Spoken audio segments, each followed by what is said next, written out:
Michael Carter knelt in the rain beside a disabled luxury sedan, his only suit soaking through as he changed a tire for a stranded woman, never knowing that in exactly 1 hour, his entire life would transform in ways he could never imagine. He had just sacrificed the biggest job interview of his life, the one chance that could have pulled him and his 7-year-old son out of poverty, choosing instead to help a stranger who looked genuinely frightened on that empty roadside. The elegant woman thanked him profusely, offered money he refused, and drove away into the gray morning.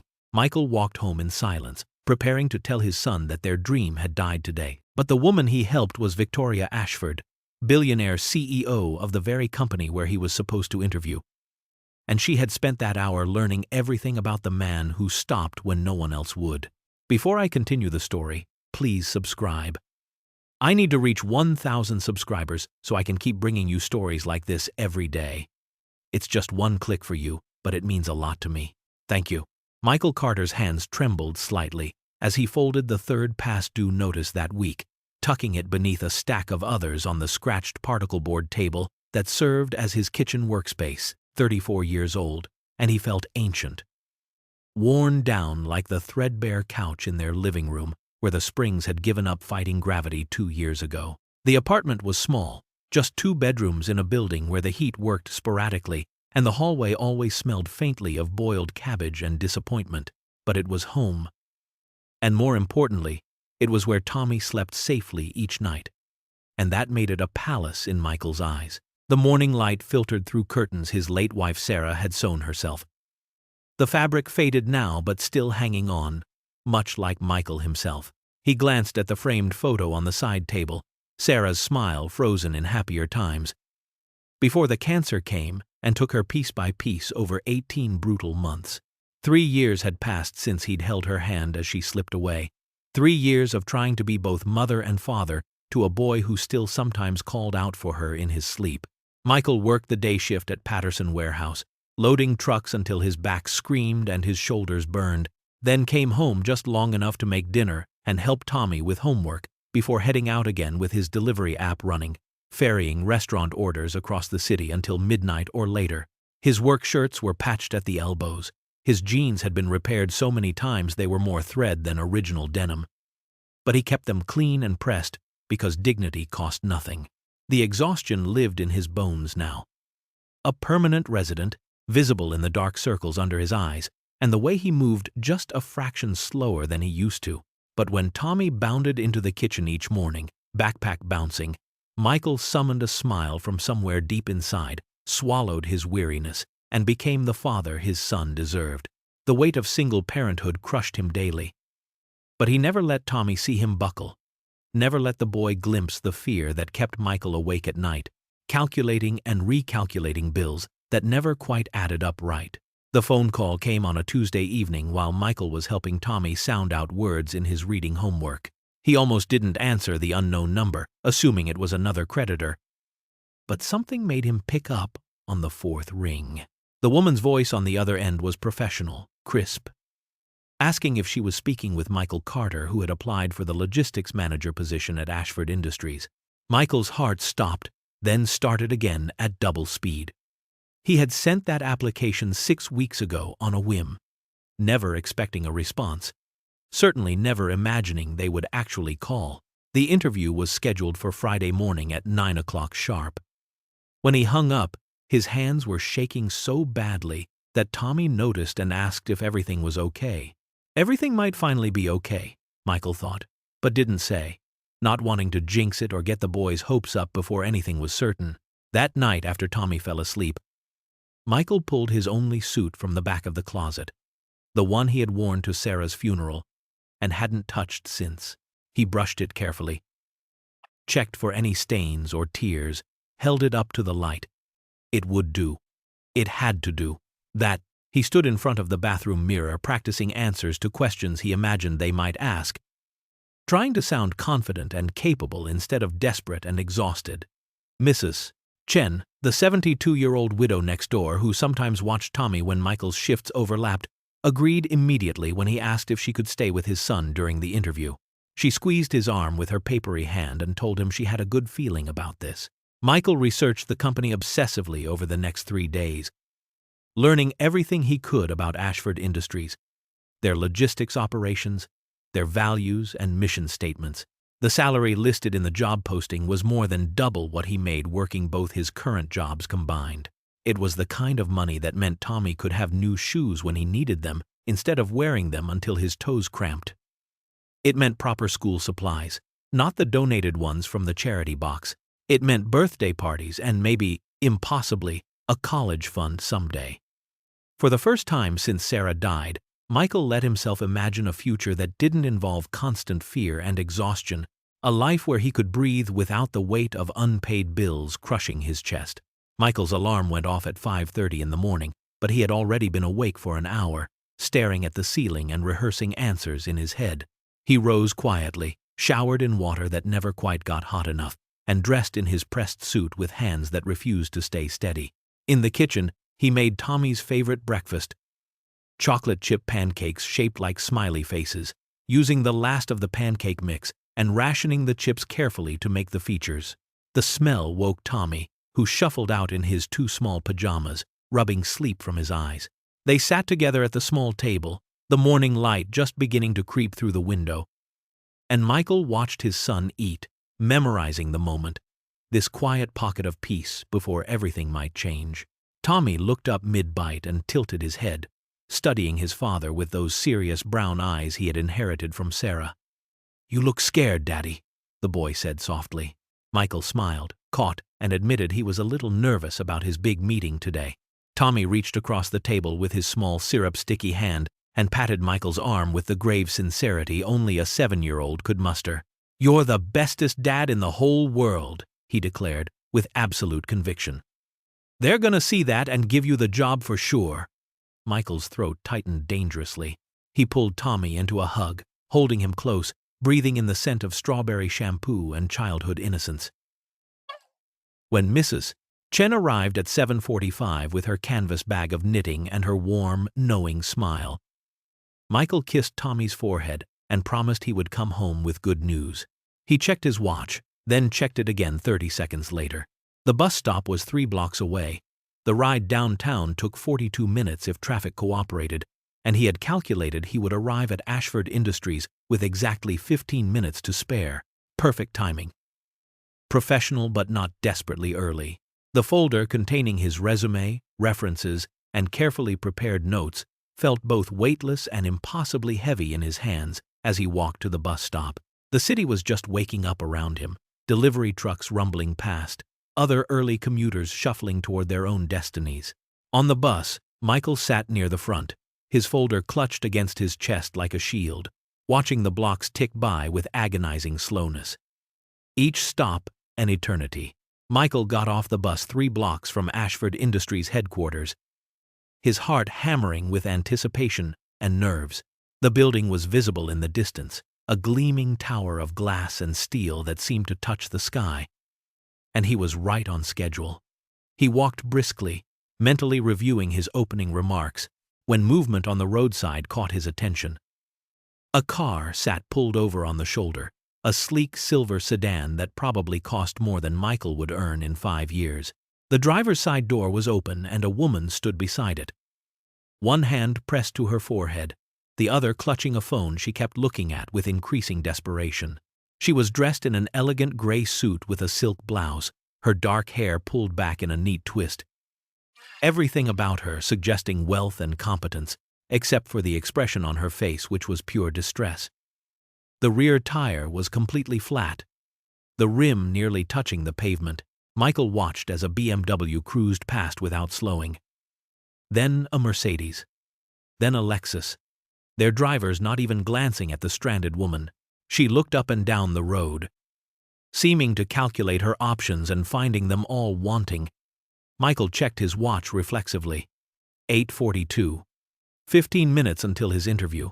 The Ashford building was maybe a 7-minute walk from here. He had time. Plenty of time. He should keep walking. He needed to keep walking. His future, Tommy's future, everything depended on making it to that interview. But even as his brain calculated the logistics, his feet had slowed, then stopped. The woman looked up then, perhaps sensing his gaze, and their eyes met across the morning traffic. What Michael saw in that brief moment pierced straight through all his careful planning and rational thought. It was fear, raw and unguarded, the kind of vulnerability that comes when someone who is used to having control suddenly finds themselves completely helpless. She looked like someone who had been utterly abandoned by a world that should have stopped to help. Her expression reminded him of the way Sarah had looked in the hospital those final days, small and scared and needing someone to just be there. Michael's hands tightened on his folder and he checked his watch again, even though he already knew what it said. Already knew what choice he was about to make. Michael stood frozen on the sidewalk, trapped between two futures. Walk away, and everything he had worked for, everything he had suffered for, might finally come together. Stop to help and risk losing it all. Tommy's face materialized in his mind. Those serious brown eyes. That absolute trust that his father would fix everything, would make their lives better. This interview was supposed to be the answer to every whispered prayer Michael had sent up during sleepless nights. But then Sarah's voice echoed in his memory, soft and certain the way it had always been. "We don't walk past people who need help, Michael. That's not who we are." She had said it 100 times during their marriage, had lived it every day until the cancer took her voice along with everything else. She had raised Tommy to be kind, to be good, and what kind of father would Michael be if he taught his son that opportunities mattered more than people? He couldn't. God help him. He couldn't just walk past. Michael crossed the street and approached the woman, his decision made even as his heart broke over it. "Excuse me," he called out. "Do you need help?" The relief that flooded her face was almost painful to witness. She explained about the tire, her voice shaking slightly. Mentioned she had been trying to call for help, but her phone service kept dropping. Michael set down his folder carefully on the hood of her car, removed his suit jacket, and assessed the situation. The woman, who introduced herself simply as Victoria, watched as he located the spare tire and jack in her trunk. His hands moved automatically through the familiar motions, loosening lug nuts, positioning the jack, even as his mind tracked the minutes ticking away. 8:53, 8:57, 9:03. The interview had started without him. At 9:15, with the spare tire secure and his suit shirt streaked with road grime, Michael pulled out his phone with shaking hands and called the number on his interview confirmation. The receptionist was polite but firm. Mr. Hendricks had waited, but he had other candidates scheduled. No, there were no other available times. They would keep his application on file. Michael thanked her quietly and ended the call, staring at his phone as the last 3 years of desperate hope crumbled to dust in his chest.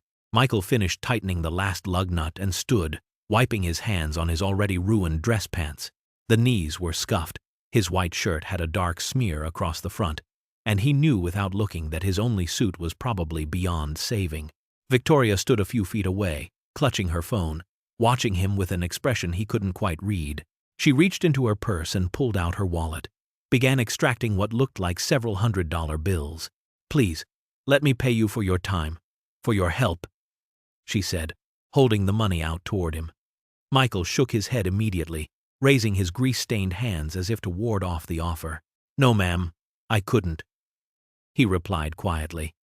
"I was just doing what anyone should do, but not anyone did," Victoria said softly, and something in her voice made Michael look up and meet her eyes properly for the first time. She tilted her head slightly, taking in his ruined suit, his formal appearance so at odds with changing a tire on the side of the road. "Why are you dressed like that, if you don't mind my asking?" Michael hesitated, then decided the truth couldn't hurt any worse than what had already happened. "I had a job interview," he admitted, trying and failing to keep the devastation from his voice, at 9 o'clock. "It was important." Victoria's expression shifted, something flickering behind her eyes that looked almost like pain. "And you stopped anyway," she said. Not quite a question. Michael shrugged, picked up his folder from her hood, the edges slightly warped now from moisture. "My wife used to say that character is what you do when nobody's watching," he said quietly. "I guess I couldn't walk past someone who needed help, even if it cost me everything." For a long moment, Victoria just stared at him, her perfectly composed face showing cracks of emotion. She seemed about to say something, her mouth opening then closing again. Finally, she just said, "Thank you doesn't seem like enough, but thank you. Your wife was clearly a very wise woman." "She was," Michael replied, the past tense still cutting after 3 years. Victoria extended her hand and Michael shook it, her grip firm and warm. "I won't forget this," she said with an intensity that seemed disproportionate to changing a tire. Then she got into her car and drove away, leaving Michael standing alone on the roadside, watching his future disappear into morning traffic. Michael walked home because he couldn't bear to spend money on the bus fare, not now, not when every dollar suddenly mattered more than ever. His feet moved automatically, carrying him through streets that seemed grayer than they had an hour ago. The city continuing its indifferent rhythm around his private catastrophe. Business people rushed past clutching coffee cups and briefcases, their futures secure, their choices not costing them everything. The weight of what he had done settled over him with each block, heavier and heavier, until he felt he might sink straight through the pavement. He had lost their chance, thrown it away for a stranger who drove a car worth more than he would earn in a decade, a woman who would forget his name by tomorrow, while he and Tommy continued drowning in bills and broken dreams. The doubt crept in like cold water, filling his chest until he could barely breathe. What kind of father sacrifices his child's future for someone he didn't even know? How would he explain this to Tommy, that Daddy had been given one golden opportunity and chosen to spend it on the side of the road getting his only suit dirty? The boy would try to understand, would tell Michael it was okay with that heartbreaking bravery children show when they sense their parents are hurting, and somehow that would be worse than anger. Michael passed Ferguson's pawn shop on 5th Street, its barred windows displaying guitars and power tools and jewelry from other people's desperate moments. He slowed, stopped, stared at his left hand where Sarah's wedding ring still circled his finger after 3 years. It was white gold, simple, engraved inside with their wedding date and the words, "Always S." He had stood outside this same shop 6 times before, turned away 6 times, unable to cross that final line. The ring was the last physical piece of his marriage, the last thing Sarah had touched that he still carried. But Tommy needed shoes. Tommy needed a future. Michael stood there for 5 full minutes, his reflection ghostly in the security glass, before he forced his feet to keep walking. Not today. He couldn't do it today, even though he probably should. Even though keeping a ring wouldn't pay rent or put food on the table, he couldn't make himself walk through that door and trade his last piece of Sarah for cash. Michael climbed the stairs to their apartment slowly, each step an effort, and paused outside the door to compose himself before entering.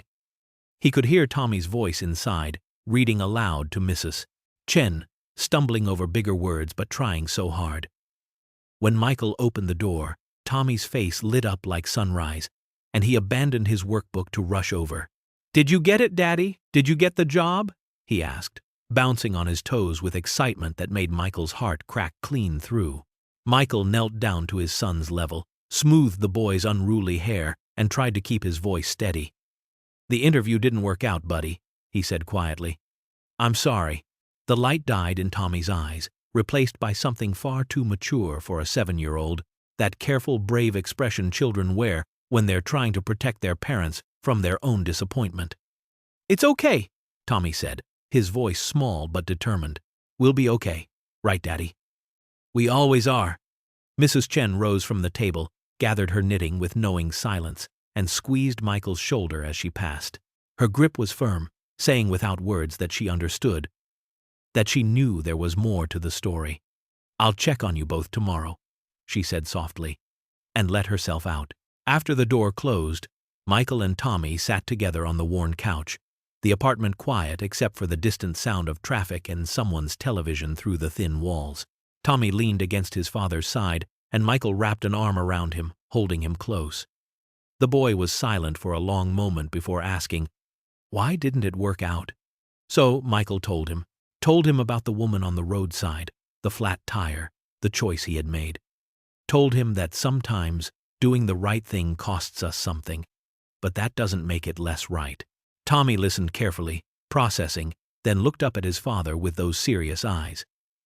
"Did helping her make you happy?" he asked. Michael considered, then nodded. "It did. In the moment. It did."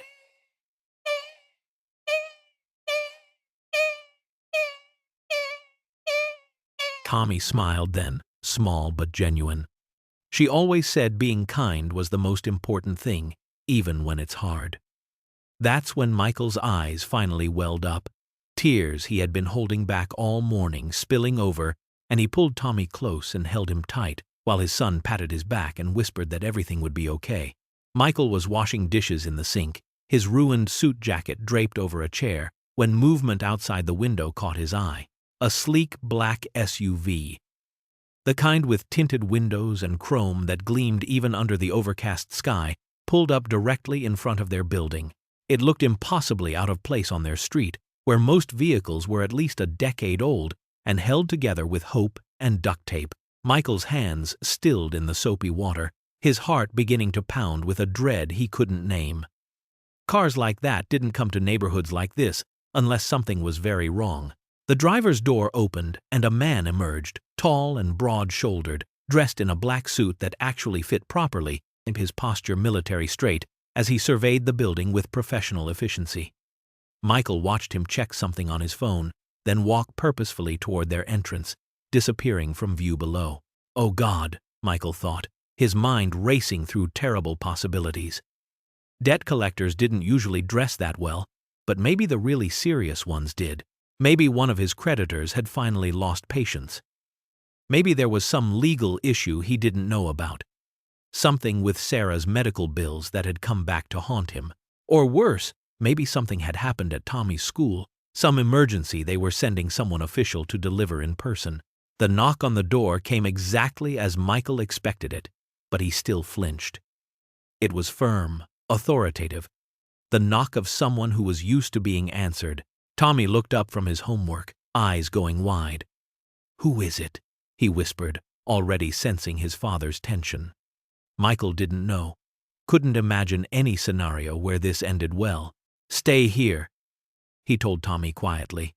But the boy scrambled up and tucked himself behind Michael's legs anyway, small hands gripping his father's shirt. Michael wiped his wet hands on his pants and walked to the door, his pulse thundering in his ears. He opened it slowly, cautiously, to find the driver standing in the hallway, even more imposing up close. The man's expression was professionally neutral, unreadable. "Michael Carter?" the driver asked, though it wasn't really a question. His voice was deep, calm, giving nothing away. Michael's throat was dry. "Yes," he managed.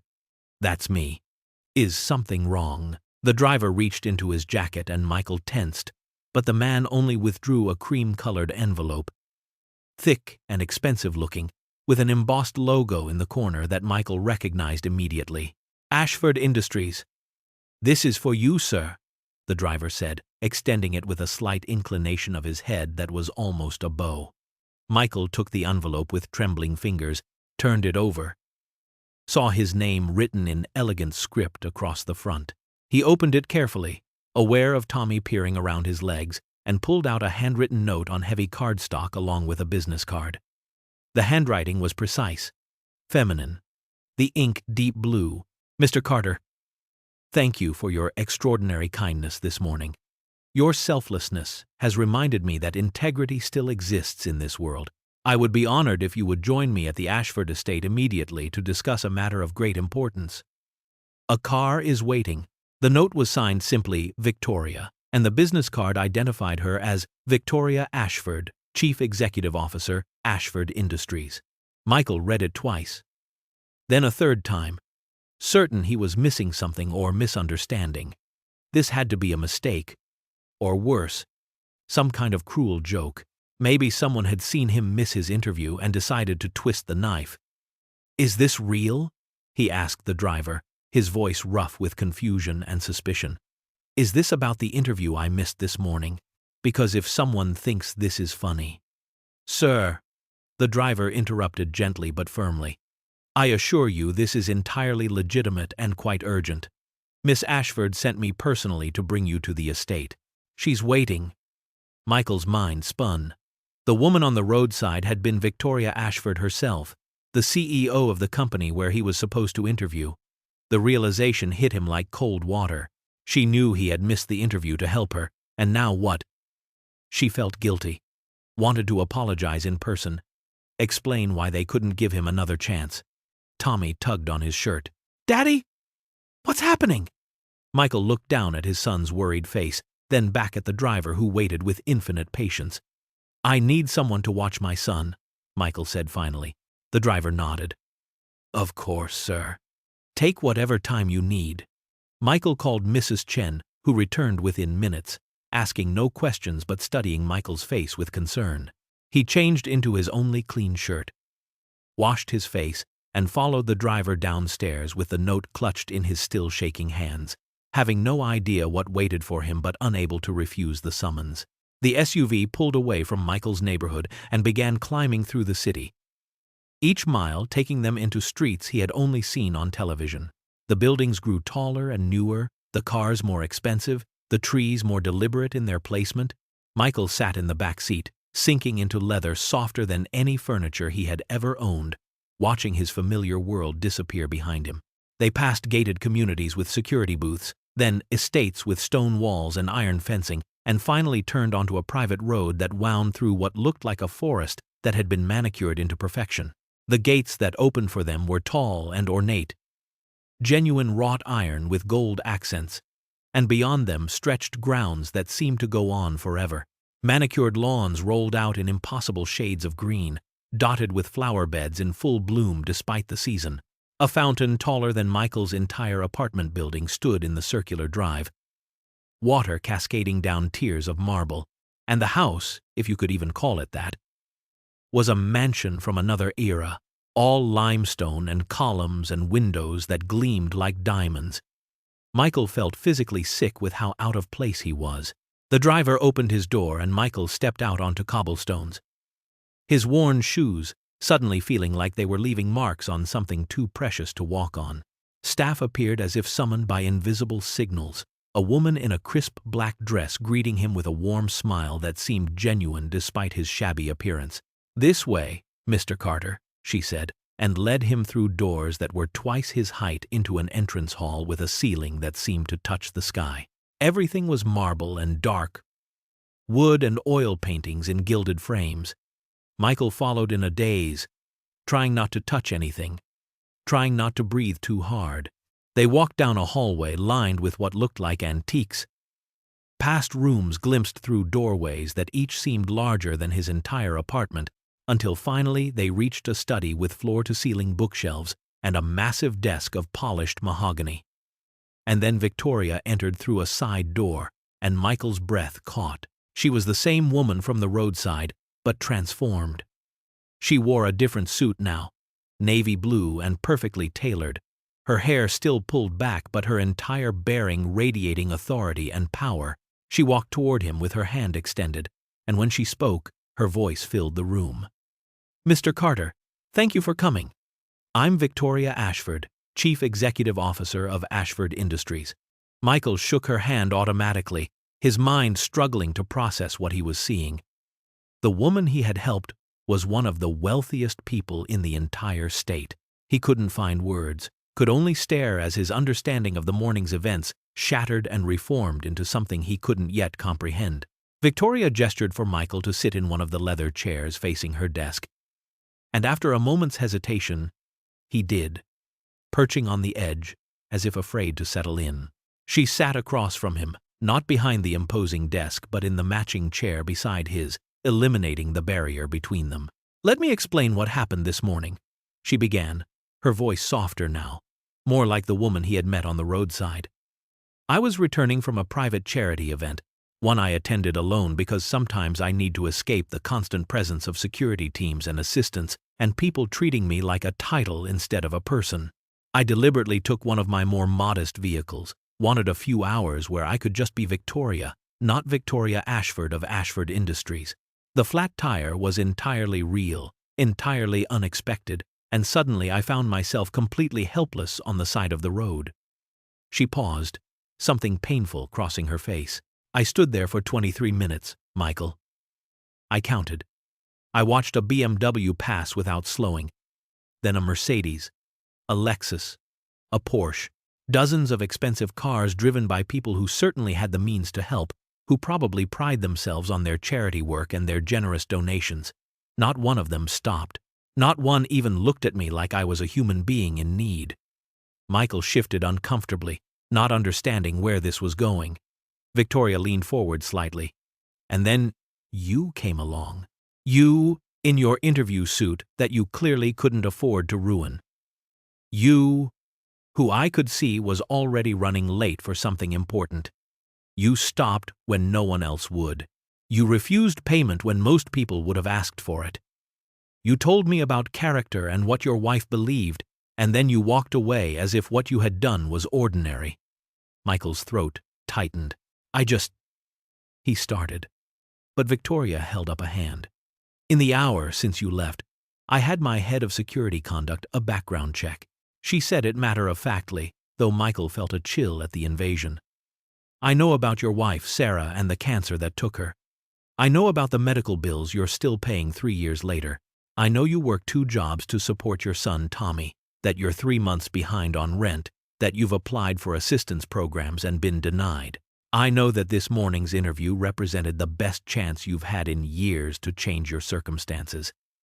And I know you sacrificed it to help a stranger. Her eyes glistened slightly. That kind of character is vanishingly rare, Michael. Victoria stood and walked to the window, looking out over her estate for a moment before turning back to face Michael. My company's logistics division needs a manager, someone who understands efficiency and hard work and how to lead people with respect. But more than that, I need people with integrity in positions of power within my organization. People who make hard choices for the right reasons. She crossed back to him, her expression intense. I'm offering you the position you were supposed to interview for this morning, Michael. The logistics manager role at Ashford Industries, but the salary will be $20,000 more than what was posted, plus full benefits, health insurance for you and Tommy, and a signing bonus to help you catch up on those bills. Michael's vision blurred. He gripped the arms of the chair, certain he had misheard, that his desperate mind was inventing this conversation. But Victoria wasn't finished. There's something else, she continued. I want to establish a scholarship fund in your wife Sarah's name, a fund specifically for children who have lost a parent, to help with education costs, supplies, opportunities they might otherwise miss. I'll provide the initial endowment and ongoing funding. I'd like you to help oversee it, to ensure it reaches the families who need it most. You understand that world in ways I never could. Michael couldn't breathe. The room seemed to tilt around him. This wasn't real. It couldn't be real. People didn't get rescued like this, didn't have their lives transformed because they stopped to change a tire. Miss Ashford, he managed, his voice breaking. I'm not qualified for this. I load trucks for a living. I never even finished my business degree because Sarah got sick and I had to work. I don't belong in a place like this, in a role like that. I'm not. He gestured helplessly at the opulent room. At her. At everything. I'm not worthy of this kind of fortune. You think this is fortune, Victoria said quietly. I think this is the universe finally being fair. You've been paying for kindness your whole life, Michael. Maybe it's time kindness paid you back. Victoria returned to her chair and sat down heavily, some of the CEO composure slipping away to reveal the woman underneath. 15 years ago, she said quietly, I lost my husband David and our daughter Emma in a car accident. A drunk driver ran a red light. Emma was 9 years old. She had just made the honor roll and was so proud of herself. The air left Michael's lungs. He saw his own grief reflected in her eyes, recognized the particular weight that came from losing someone you would have died to protect. I'm so sorry, he whispered, inadequate words that carried the weight of true understanding. Victoria nodded, accepting his sympathy. I built this empire afterward, she continued, gesturing at the room, the estate, everything beyond. Threw myself into work because the alternative was drowning in grief. The company grew, the wealth accumulated, and I told myself I was honoring their memory by succeeding. But somewhere along the way, I became cynical. Everyone who approached me wanted something, needed something, saw me as a means to an end. I forgot what it felt like to encounter genuine human goodness. She looked directly at Michael. This morning, I wasn't testing you specifically. I was testing the world, I think. Seeing if anyone would stop, if kindness still existed outside of transactional relationships and tax-deductible donations. 23 cars passed me by, driven by people with more than enough resources to help. And then you appeared, clearly struggling yourself. And you stopped anyway. You were the only one who passed, Michael. Because you were the only one who tried. Michael's throat ached with unshed tears. After Sarah died, he said haltingly, I thought about giving up every single day. The only thing that kept me going was Tommy, knowing he needed me to be strong, to show him that the world wasn't just pain and loss, that there was still goodness worth fighting for. Exactly, Victoria said, her voice thick with emotion. You understand. Most people don't. They offer platitudes about time healing wounds, about moving forward. But they don't know what it's like to lose half your soul and still have to function. Michael nodded, and for a long moment they sat in shared silence. Two people who had walked through fire and somehow survived, recognizing each other across the distance that grief creates. It was the most understood Michael had felt since Sarah's funeral. Michael's hands trembled in his lap as the full weight of Victoria's offer settled over him. The salary alone would change everything. And the scholarship fund in Sarah's name, it was more than he had ever dreamed possible. But terror flooded through him in equal measure to the hope. What if I fail? He said, the words tumbling out. What if you're wrong about me and I prove I don't belong in this world? I've spent the last 3 years just trying to survive, Miss Ashford. I don't know how to lead people in suits in offices. I know how to stack boxes and follow dispatch orders. What if I let you down? Let Tommy down? Prove that I'm exactly what I look like. Just some warehouse worker who got lucky. He thought of the men he worked beside at Patterson Warehouse, good men with calloused hands and tired eyes, who would never get a phone call like the one he had received, never get rescued from their circumstances. How could he just leave them behind? Step into a world where he didn't belong? Pretend he was something he wasn't? I'd be an imposter, he said quietly. Everyone would know it. Victoria leaned forward, her expression gentle but intense. My husband David came from nothing, she said. His father was a janitor. His mother cleaned houses. He put himself through community college, working night shifts at a gas station. When I met him, he was managing a small distribution center, and he was the best leader I had ever seen because he understood what it meant to struggle. He never forgot where he came from, and that made him extraordinary. Michael met her eyes, wanting to believe but still afraid. The best leaders aren't the ones born into privilege, Victoria continued. They're the ones who understand what it costs to fail, who treat their employees like human beings because they've been on the other side of that dynamic. I'm not offering you charity, Michael. I'm offering you a chance to use everything you've learned from hardship to make a real difference. Michael thought of Tommy's face this morning, that brave smile trying to hide disappointment. He thought of Sarah's voice telling him that character mattered, that doing right was its own reward, even when it hurt. He thought of the life they could finally have, the security, the future. But still, he hesitated, caught between disbelief and desperate hope, terrified that accepting would somehow prove he had never deserved it in the first place. Victoria stood and extended her hand. Come with me, she said. There's something I want to show you. Michael followed her through the mansion, down a different hallway, and into what appeared to be a conference room where 3 people waited. Victoria made introductions. This is James Chen, my Director of Operations, Maria Rodriguez, head of our supply chain division, and Thomas Wright, my Chief Financial Officer. Michael shook their hands, confused, until James spoke. 5 years ago, I was loading pallets at a distribution center in Ohio, he said with a warm smile. Miss Ashford visited the facility, saw how I organized the loading bay to improve efficiency, and asked if I'd ever considered management. I told her I had a GED and no college degree. She told me that wasn't what she asked.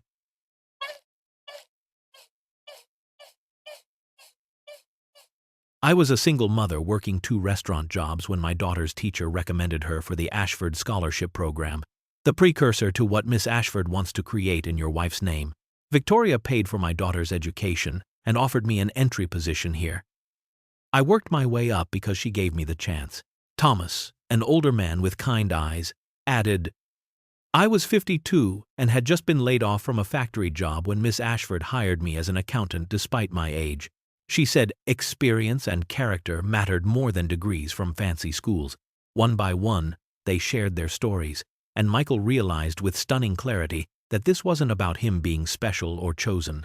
This was about Victoria using her power the way power should be used, lifting people up instead of stepping over them. After they left, Victoria turned to him. There's one more thing, she said quietly. Tommy could attend the Ashford Academy, our company's private school, on full scholarship, small classes, excellent teachers, resources he needs. I've thought of everything, Michael. I'm asking you to let me help, to trust that you deserve this. Something broke open in Michael's chest then, all the walls he had built around his hope crumbling at once. The tears came before he could stop them, streaming down his face as years of fear and exhaustion finally released. Yes, he whispered, then louder. Yes, I accept. Thank you. Victoria smiled then, a genuine expression of joy that transformed her face, and for the first time since that morning on the roadside, Michael believed that maybe, impossibly, everything was going to be all right. Michael's first day at Ashford Industries began with him standing outside his new office at 7 in the morning, too nervous to go inside. The nameplate beside the door read Michael Carter, Logistics Manager in elegant lettering, and seeing his name there made everything suddenly, terrifyingly real. He finally forced himself through the door into a space that seemed impossibly large, with floor-to-ceiling windows, a desk with dual monitors, a leather chair, and technology he barely knew how to operate. His hands shook as he booted up the computer, navigating systems designed for efficiency he had only dreamed about in the warehouse. Victoria appeared mid-morning, knocking lightly before entering. She didn't hover or coddle, just asked how he was settling in, pointed out a few key resources, and reminded him that his warehouse experience was exactly why he was here. You understand the physical reality of what we do, she said. That's invaluable. Don't try to be someone else. Be yourself, just with better tools. Michael dove into the work, reviewing logistics reports and distribution schedules, and found himself spotting inefficiencies immediately. His years of loading trucks had taught him spatial reasoning and timing that translated perfectly to route optimization and warehouse flow analysis. When he tentatively suggested changes in the afternoon meeting, his colleagues listened carefully, nodding, taking notes. They respected him because Victoria did, because she had chosen him. And that vote of confidence carried weight throughout the organization. At lunch, Michael called Tommy from his office, his voice shaking with excitement as he described the view from his window. The cafeteria with its hot food, and the people who called him Mr. Carter with genuine respect. Tommy's delighted laughter on the other end made Michael's chest ache with joy. That evening they ate dinner in their same small apartment, the same chipped plates and wobbly table. But everything felt different. The past due notices were still stacked in the corner, but they no longer felt like death sentences. Tommy chattered about starting at Ashford Academy next week, and Michael listened with a lightness in his chest he had forgotten was possible. Hope had returned to their home, settling into corners that had been dark for so long, and for the first time in 3 years, Michael allowed himself to believe their life might actually be okay. 6 months passed like a dream Michael kept thinking he would wake from, but the dream proved stubbornly real. He thrived at Ashford Industries, his innovations in logistics, saving the company millions while improving working conditions for warehouse staff across all facilities. The scholarship fund in Sarah's name launched with an endowment that took Michael's breath away, and within months they had helped 43 families, providing educational support for children who had lost parents. Tommy flourished at Ashford Academy, his natural intelligence finally nurtured by teachers who saw his potential, his smile returning in ways Michael had feared were lost forever, and Victoria became something Michael had never expected. A true friend. They met for coffee every Friday morning. Two people who understood loss and resilience, who could sit in comfortable silence or talk for hours about everything and nothing. She attended Tommy's school events, and Michael found himself invited to family dinners at the estate, the formality dissolving into genuine warmth. The scholarship fund's official launch event was held at the Ashford estate on a crisp autumn evening, the gardens lit with thousands of tiny lights, families who had been helped by the fund mingling with donors and staff. Michael stood at the podium in a suit that actually fit, one Victoria had insisted the company provide, and looked out at the crowd.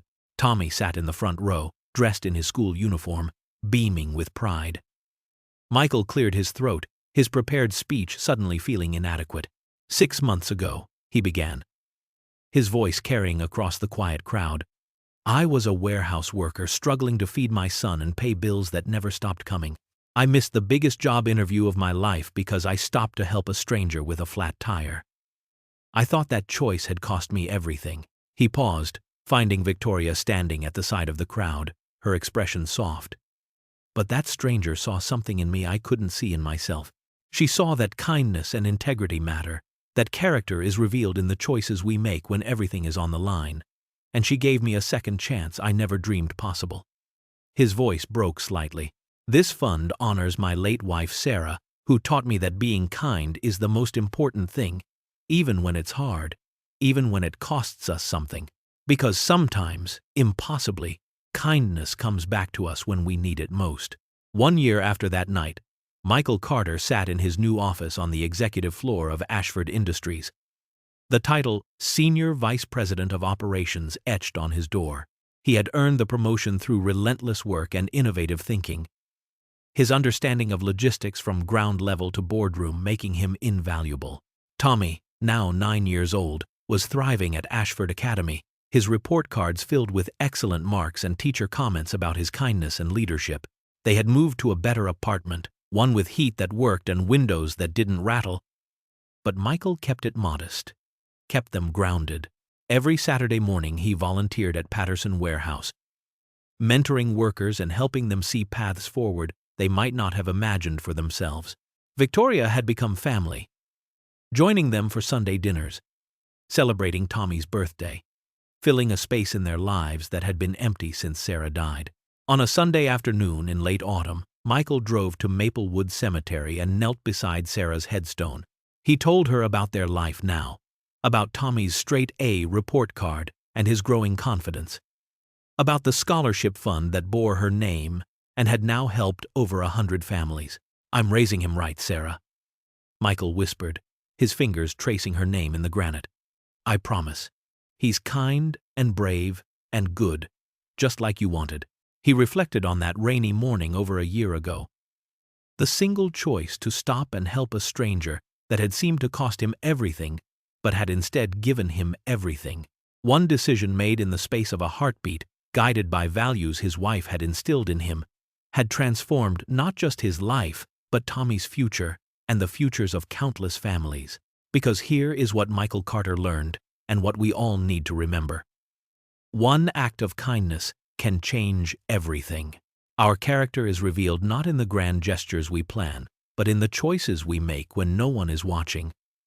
When helping costs us something, when walking away would be easier, goodness is always rewarded, even when we cannot see how, even when it seems we have sacrificed too much. The universe keeps accounts we cannot see, and integrity never goes unnoticed. So the next time you see someone who needs help, stop.